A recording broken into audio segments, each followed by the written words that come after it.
Je me souviens d'un enregistrement d'un disque en Suède où l'ingé son, on faisait des prises de voix. Au bout d'un moment, il m'a dit, franchement, ta voix, c'est ta voix. Enfin, on l'a, quoi. Finalement, très vite, t'as la prise de voix qu'il faut. Et tous les gens qui ont fait beaucoup d'editing, tout ça, en fait, tu perds quelque chose. Bonjour, bienvenue dans l'Avant-Claque. Vincent Delerme, Clou, merci d'être là. Clou, votre premier album, Orage, vient de sortir le 18 septembre dernier. Il est beau, il est frais. Vincent, votre dernier album, Panorama, non, il est frais aussi, mais il a 1 an d'âge. Vous êtes en tournée en ce moment pour le défendre, un petit peu partout en France. Vincent, est-ce que vous pouvez nous dire quelques mots sur Clou ? Bah oui, avec plaisir. En fait, moi, je fais partie de cette maison de disques qui s'appelle Tôt ou Tard, qui est un label où j'ai rêvé d'être quand j'étais étudiant, quand je faisais mes premières chansons, et puis après j'ai eu cette chance d'être signé par eux. Et depuis, en fait, avec Vincent Farbeau qui dirige cette maison de disques, il y a une sorte de tradition souvent avec quelques artistes du label. Souvent quand il signe un nouvel artiste, il nous fait écouter. Il est toujours très inquiet de savoir si on va bien aimer, si cette personne va pouvoir faire partie d'un peu de la famille, parce que c'est un mot qui est un peu galvaudé dans la musique, mais qui a un vrai sens dans cette maison de disques. Et donc j'ai écouté assez tôt les chansons de Clou, notamment cette chanson qui s'appelle Comme au cinéma. Et ensuite, après, elle a fait des premières parties à Cigale, donc je suis son fan. Voilà. Clou, Vincent Delerme, en quelques mots, pour vous, ça représente quoi ? C'est du coup un grand cousin, un tonton Mais non, mais c'est vrai que Tôt ou Tard, c'est une famille. Moi aussi, je pensais que c'était un peu galvaudé et que ça n'avait pas vraiment de sens dans la musique, mais moi, j'apprends le sens du mot famille grâce à cette maison de disques. Et à chaque fois que je rencontre un artiste, et c'est le cas avec Vincent, il se passe quelque chose de fort. Et il y a beaucoup de gentillesse et d'accueil et de bienveillance et de conseils que je prends. Puis il m'a invité en première partie à la Cigale l'année dernière. Et c'était une joie, mais je suis fan de Vincent depuis longtemps. C'est quoi ? Je pense que c'est un petit peu intime comme question, mais il y a un conseil que Vincent vous a donné, que vous gardez au chaud ? Je suis pas sûr. Non ? Je donne pas beaucoup de conseils. Non, mais il a une manière de gérer son stress avant de monter sur scène que je trouve assez fascinant, que j'aimerais beaucoup le gérer de la même manière. Et donc, voilà, j'essaie de regarder un petit peu comment il fait, les petits rituels qu'il a, voilà, si jamais je peux... L'espionnage industriel. Oui, exactement. Exactement. Mais c'est la famille. Clou, vous pouvez nous parler un petit peu de ce premier album qui s'appelle Orage au pluriel ? C'est un premier album. Il est rempli donc de beaucoup de chansons qui sont fortes sentimentalement pour moi. Et il s'appelle Orage parce que quand j'étais petite, j'ai beaucoup lu Victor Hugo, comme plein de gens, et il y avait un chapitre dans Les Misérables qui s'appelait Tempête sous un crâne, et qui m'avait beaucoup marqué. Cette image m'avait marqué. Et je trouvais, par la suite, à chaque fois que j'avais un problème ou un questionnement, qu'il y avait comme des orages dans ma tête et des tempêtes dans ma tête. Et voilà, et j'ai trouvé que toutes ces chansons, c'était un petit peu des orages à chaque fois. Donc j'ai eu envie d'appeler mon premier album, Orage. Vincent, vous avez réalisé un clip pour Clou, qui s'appelle Comme au cinéma. Vous êtes vous-même cinéaste, votre premier film est sorti l'année dernière.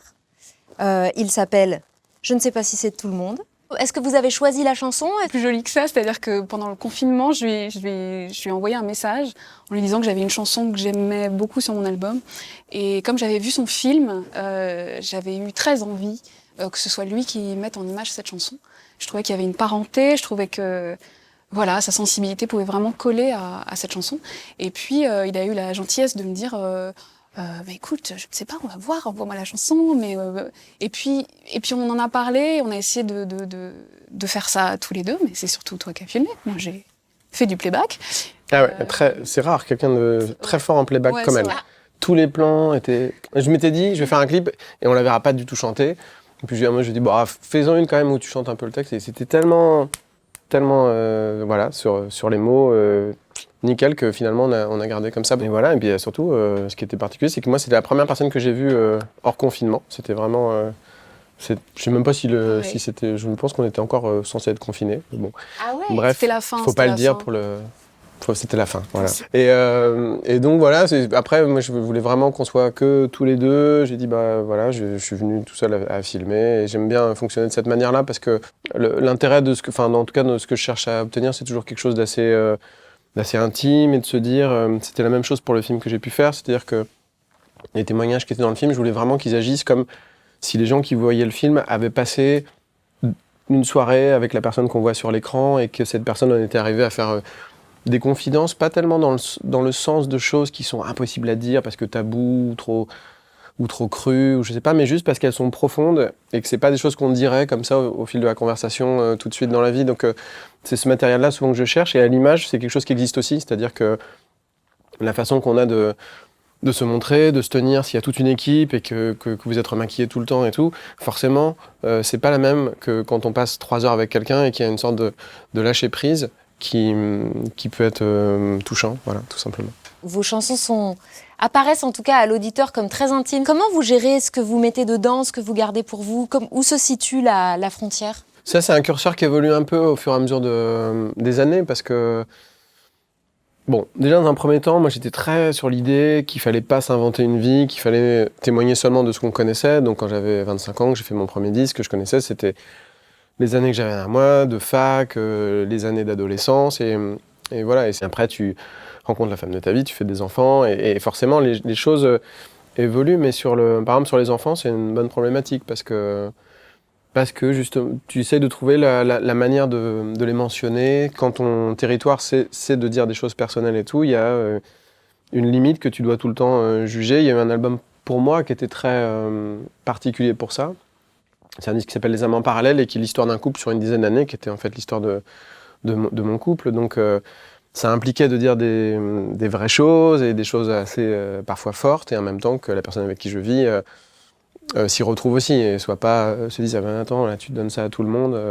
Voilà, il faut faire attention à ça. Mais l'impression donnée, et je pense pour Clou, ce qui donne aussi l'impression que c'est très intime aussi, c'est la manière dont l'album est produit, et la manière dont sa voix ressort sur le travail qu'a fait Dan Levy, c'est-à-dire qu'il y a beaucoup d'espace en fait tout le temps, et donc quand on écoute son disque, on a l'impression qu'elle est un peu à nous, le temps de... Oui, qu'elle nous chante à l'oreille, quoi. Ouais, le temps d'une demi-heure, donc ça c'est quelque chose qui est très important, alors que quand il y a une énorme masse de production, il y a moins cette impression-là de quelqu'un qui est avec nous dans la pièce et qui dit quelque chose seulement à nous. C'est quelque chose, vous, dont vous aviez envie en préparant votre album, cette intimité avec le public à venir? Mon problème de départ, c'était l'inverse. C'était que justement, je m'inventais un personnage, je me cachais un petit peu dans mes chansons, mes premières chansons.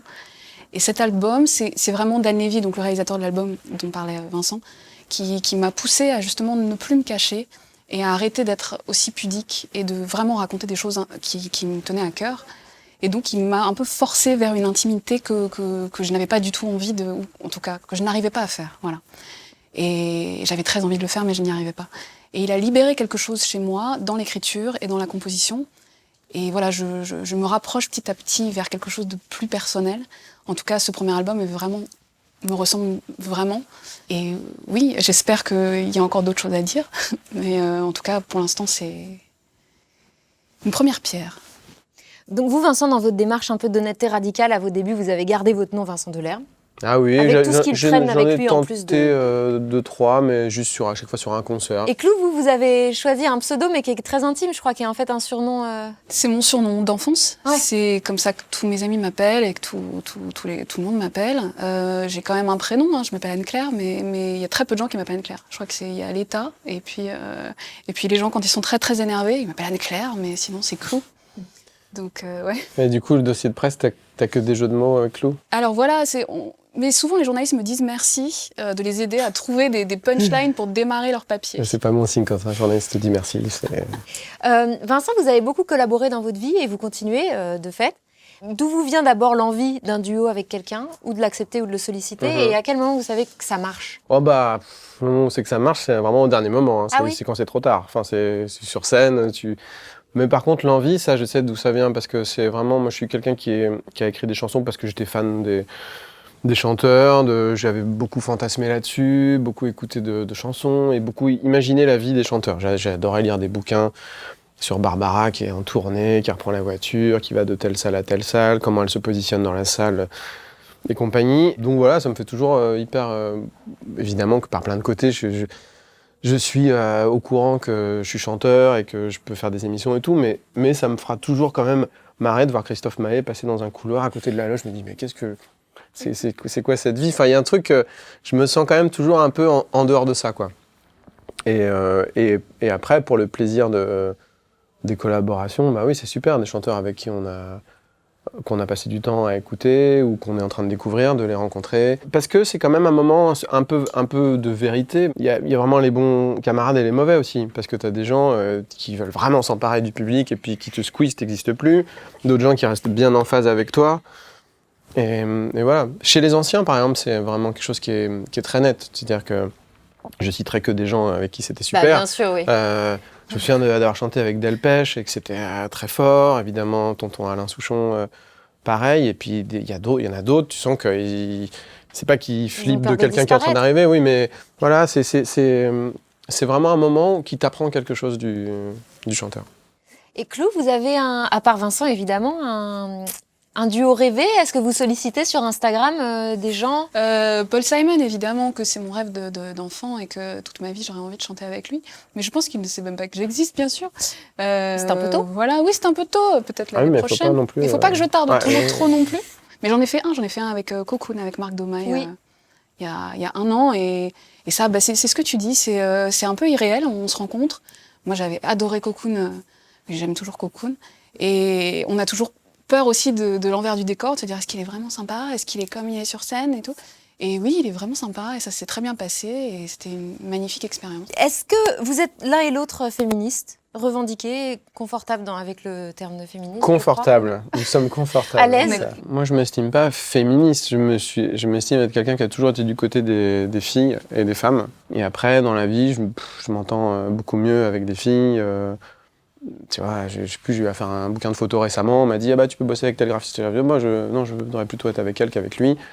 J'ai l'impression que souvent d'être mieux compris et puis après, les garçons que je connais et que j'aime et avec qui je passe du temps, c'est souvent des garçons qui sont un peu comme ça aussi. Clou, féministe? Bien oui, féministe. On est pareil, on est pour l'égalité des droits des hommes et des femmes, donc on est de fait féministe, je pense. Et de l'exprimer dans votre musique, c'est quelque chose qui était évident pour vous tout de suite?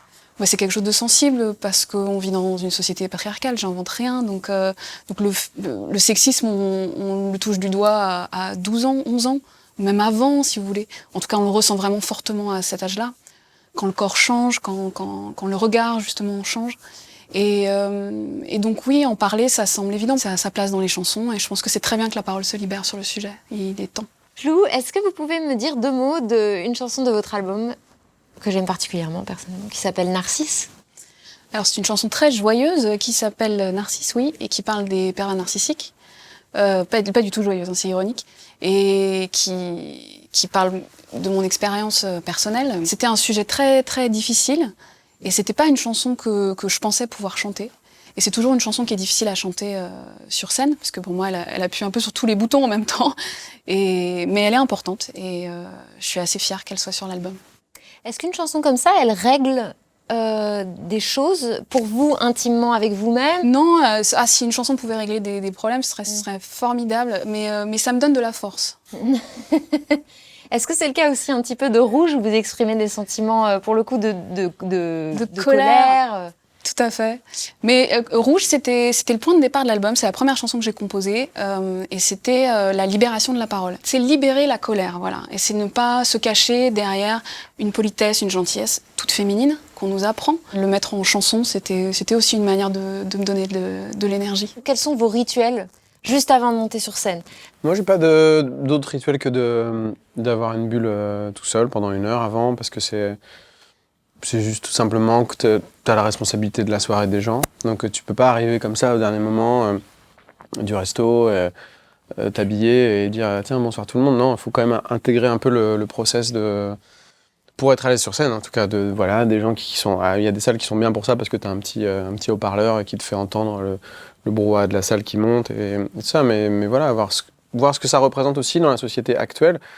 Des gens qui prennent des places, qui font l'effort, qui réservent la nounou, qui galèrent à se garer, et c'est quand même pas rien, quoi. Juste pour écouter des chansons. Donc, une responsabilité, alors, donc. Une responsabilité qu'ils passent une bonne soirée, ouais. Ouais. Et en tout cas, de pas se dire, franchement, j'aurais pu faire un truc un peu mieux si j'avais été un peu plus concentré sur ça. Donc les gens qui te disent, ah vas-y, éclate-toi bien, prends du plaisir, kiffe, en fait, ça n'existe pas parce que ton plaisir, c'est que ça se passe bien et que les gens réagissent bien et tout ça. Mais c'est pas un truc de se dire c'est trop bien là, ce concert, tout ce que je suis en train de faire, c'est trop beau. T'es jamais là-dedans. Il n'y a pas d'abandon pour vous. Il y a des Bah, instants quand même. Non, il y a une satisfaction de que les gens rentrent dans ta logique, rentrent dans l'émotion des chansons, mais t'es pas dans un truc de dire putain ce soir c'est génial. Ça, tu peux le dire qu'à la fin. Ouais. D'accord. Clou, dans votre expérience, vous avez un rituel. Vous avez mis en place un rituel ou c'est encore trop tôt? J'avais commencé avec des rituels plein les poches, j'allais dire. J'étais très superstitieuse, j'avais plein de choses que je voulais pas faire, m'habiller en vert, on n'a pas le droit au théâtre, enfin, plein de choses. Il faut respirer comme ça, il faut faire j'ai oublié de faire tel exercice, ça va mal se passer, enfin voilà. Et puis un jour, je suis tombée de scène. Et j'ai eu un accident, je suis remontée sur scène, j'ai quand même chanté, alors que j'avais tout bien fait. Et ça m'a guérie complètement de tous ces rituels. Donc je n'en ai plus. Je n'ai que le rituel dont Vincent vient de parler, qui est s'isoler pendant, moi c'est 35 minutes, 40 minutes. Et oui, on a une responsabilité vis-à-vis du public, tout à fait. On ne vient pas comme ça, passer une soirée, pyjama, allez, on est tous ensemble, non.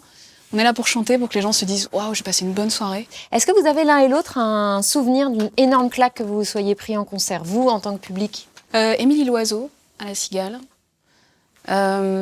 Sigur Rós, au Grand Rex. Je voulais pas y aller. Je me dis, je vais essayer des Islandais, je vais m'endormir. C'était extraordinaire. Paul Simon, à chaque fois qu'il vient à Paris, il ne vient plus, mais je suis au premier rang et je chante comme une dingue. Donc je me mets derrière, mais dès qu'il dit venez, tu vois quelqu'un qui fend la foule avec la doudoune qui court comme ça, c'est moi. Mon premier concert, Dorothée, au Zénith, quand j'étais petite. The Do à Bercy. Attends, tu peux pas Non, c'est ne fini, pas ouais. creuser Dorothée. Dorothée, la machine à laver, elle ouvrait sur la machine à laver. C'était ma première expérience de concert. À Bercy, ouais. Et c'était c'était un choc. Elle C'est ouvrait sur la machine à laver, c'est-à-dire Ouais, il me semble. elle poussait une porte de... Non, la chanson s'appelle La machine à Ah, laver. ok. Je me souviens plus exactement des paroles, mais c'est assez drôle. Et ouais, ça m'avait beaucoup marqué. Bah, moi, je suis de Rouen, et du coup, il y avait un chanteur qui s'appelle Alain Leprest, qui était vraiment la star des chanteurs à Rouen.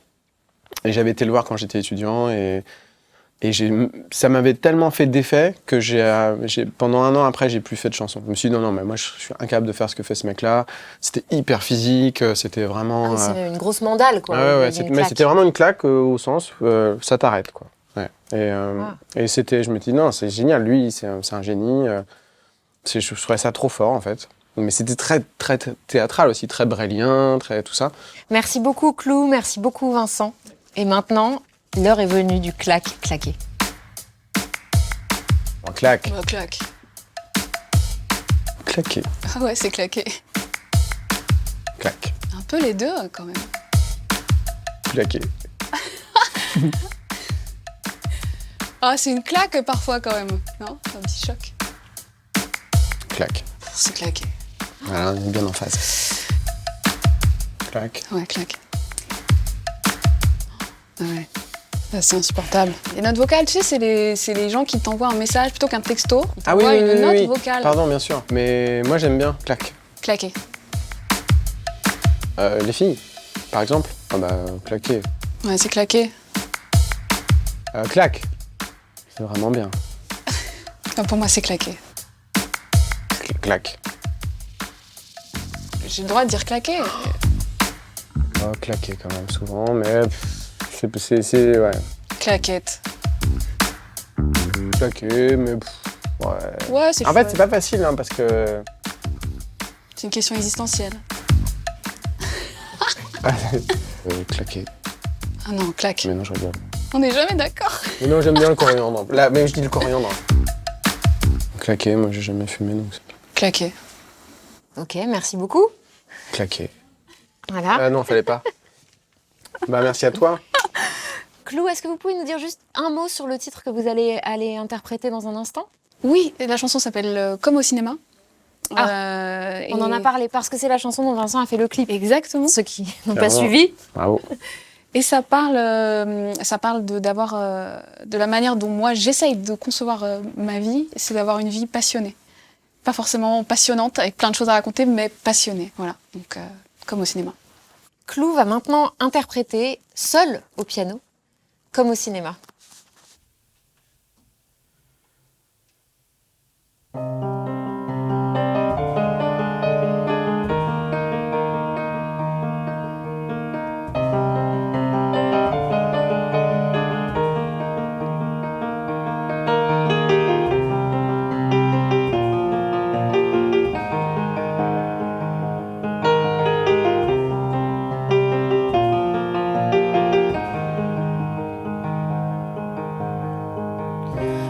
si c'est faux, moi je veux jouer.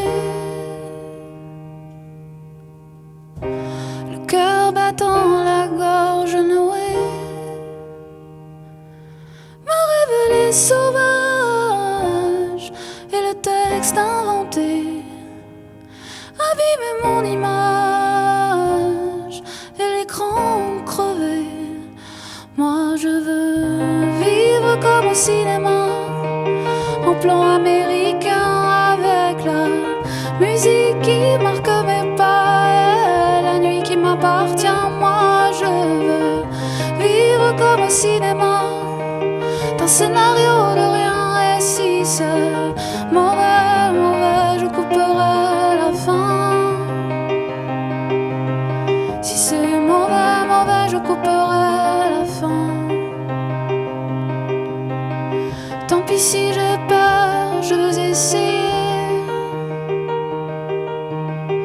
Même en amateur, en acteur raté, et sans maquillage et en plan serré, abîmer mon image et l'écran crevé. Moi je veux vivre comme au cinéma, en plan américain, avec la musique qui marque mes pas et la nuit qui m'appartient. Moi je veux vivre comme au cinéma, d'un scénario de rien. Et si c'est mauvais, mauvais, je couperai la fin. Si c'est mauvais, mauvais, je couperai la fin. Si c'est mauvais, mauvais, je couperai la fin. Si c'est mauvais, mauvais, je couperai la fin. On se souviendra de moi comme d'un singe en hiver, plein soleil et coup d'éclat, à tout jamais éphémère, mais qui éteindra ma lumière. Moi je veux vivre comme au cinéma, en plan américain, avec la musique qui marque mes pas et la nuit qui m'appartient. Moi je veux vivre comme au cinéma, d'un scénario de rien. Et si c'est mauvais, mauvais, je couperai la fin. Si c'est